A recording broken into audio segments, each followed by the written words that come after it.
বহুত ভাল লাগিছে, আনন্দ লাগিছে, কিয়নো কোকৰাঝাৰবাসী ৰাইজে তেওঁলোকে যিখিনি ৰায়দান দিব লাগে সেইখিনি ৰায়দান তেওঁলোকে দিলে।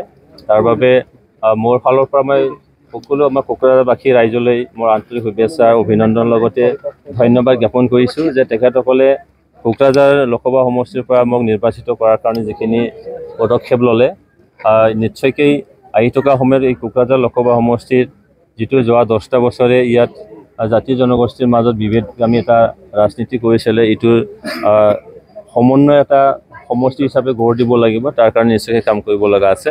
তাৰ বাবে আজি যিখিনি ৰায়দান দিলে তাৰ বাবে সেইটো মই গণ্য কৰিছোঁ আৰু তেখেতসকলক আন্তৰিক শুভেচ্ছা আৰু অভিনন্দন লগতে ধন্যবাদ জ্ঞাপন কৰিছোঁ।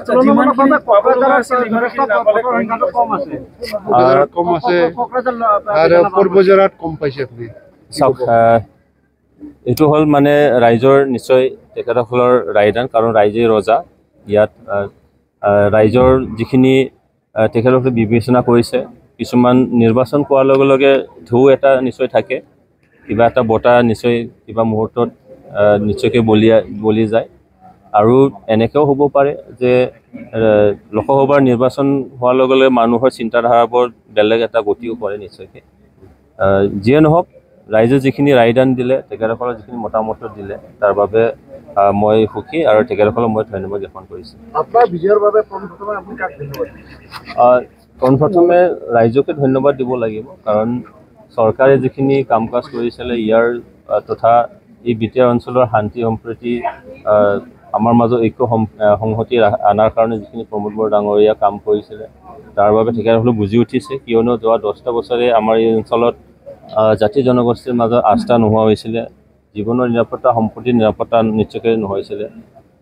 তাৰ বাবে আজি শান্তিৰে আহি থকা সময়ত এই সমষ্টিটো জাতি জনগোষ্ঠীৰ মাজত ঐক্য সংহতিটো বজাই ৰাখি এই সমষ্টিটো পুনৰ গঠনৰ কাৰণে যিখিনি তেখেতসকলে চিন্তা ভাৱনা কৰিলে, তাৰ বাবে তেখেতক সকলোকে ধন্যবাদ জ্ঞাপন কৰিছোঁ। লগতে আমাৰ অসমৰ মুখ্যমন্ত্ৰী ডক্টৰ হিমন্ত বিশ্ব শৰ্মা ডাঙৰীয়া, দলীয় নেতাকৰ্মীসকল, UPPL সভাপতি তেখেত প্ৰমোদ বড়ো ডাঙৰীয়াকে আদি কৰি সকলো দলীয় নেতাকৰ্মীসকল, দল সংগঠনৰ বিষয়ববীয়াসকলৰ মোৰ আন্তৰিক শুভেচ্ছা আৰু ধন্যবাদ মই জ্ঞাপন কৰিছোঁ।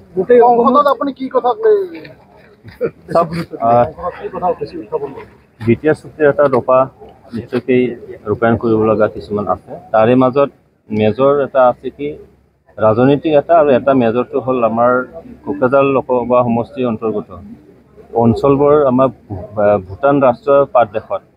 ইয়াৰ নদীৰ যিখিনি কেৰেক্টাৰ, সেইটো আমাৰ উজনি অসমৰ যিখিনি নদী সেই কেৰেক্টাৰৰ লগত বেলেগ, কাৰণ ইয়াত সোঁতটো বেছি। তাৰ কাৰণে পাৰ ভাঙি গাঁওবিলাক নোহোৱা কৰিছে, নিশ্চিন্ন কৰিছে।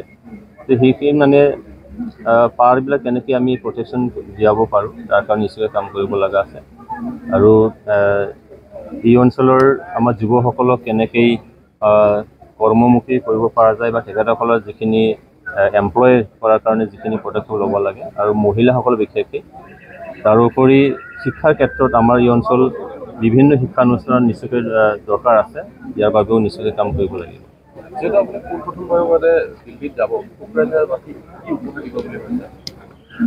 এই কথাকেই ক'লোঁ মই যে উদ্বোধন কৰিব লাগিব, তাৰ কাৰণে সংসদৰ বৈঠকটো উদ্বোধন কৰিব লাগিব। गोजोनथाव खौरां नोंथांमोननि थाखाय लानानै फैदों MRM मेमोरियल हस्पिटालाव गोबां बेमार फाहामथाय होनायनि खाबु।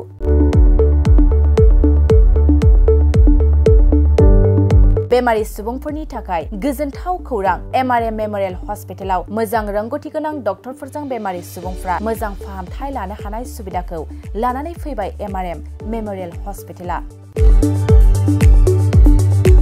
क'क्राझार सहरनि पुलिस पइन्ट आरो अमश्री हटेलनि साखाथियाव थानाय बयजोंबो मिथिसार जानाय MRM मेमोरियल हस्पिटाला गोबां फेसिलिटिस खाबुफोर फोसावदों। MRM मेमोरियल हस्पिटालनि फेसिलिटिफोरानो जाबाय critical care, medicine, emergency medicine, paediatrician, pathologist, general medicine, diabetologist, OBS and gyno, cardiology, general surgeon, neurosurgery, advance laparoscopic ENT surgery department, ophthalmologist, surgical, gastroenterologist, neuropsychiatry, onco surgery department, department dermatologist orthopaedics residential medical officer inter facility unit physiotherapy radiologist histopathological department urologist emergency department CT scan X ray pathology department vaccinator department आरो MRM memorial हॉस्पिटलाव 24 घन्टा जेब्लाबो खुलाय थागोन लांलाय लाबोलायनि एम्बुलेन्सनि सुबिदायाबो 24 घन्टा थागोन गोबां मिथिनो थाखाय नैबे 9854081948 936 550 2048